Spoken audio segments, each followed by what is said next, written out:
যে সমস্ত বোরকার মধ্যে কারুকার্য আছে অনেক বেশি, বোরকার মধ্যে আবার মডেলিং হয়, অবাক করা বিষয়। কিয়ামতের আগে যে আসলে আরো কত কিছু হবে।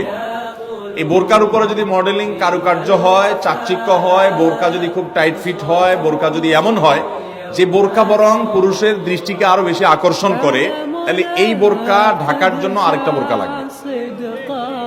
তা না হলে পর্দা হবে। পর্দার উদ্দেশ্য হলো নিজের সৌন্দর্যকে অনাবৃত করা, নিজের সৌন্দর্যকে ঢেকে রাখা। এটাই হলো পর্দার কি উদ্দেশ্য। সেখানে যদি পর্দার উদ্দেশ্যটাই নষ্ট হয়ে যায়, তাহলে এই বোরকা পরলে পর্দা করার যে নির্দেশ সেটা পালন হবে। ভাইরা আমার, এই জন্য টেডি মার্কা বোরকা, আপনার এই মডেলিং মার্কা বোরকা, স্টাইলিশ বোরকা, এগুলা পর্দা হবে না এগুলা দ্বারা। হ্যাঁ, কোন নারী তিনি খোলামেলা চলাফেরা করেন, তিনি দিনের পথে মাত্র আসছেন, মডেলিং দিয়ে শুরু করছেন, আস্তে আস্তে ইনশাল্লাহ পিওর বোরকা যাবেন, হ্যাঁ, সেই হিসাবে তার জন্য আমি বলতে পারি এটা ওজর। ঠিক আছে, উনি চেষ্টা করেছেন, শুরুটা অন্তত করেছেন।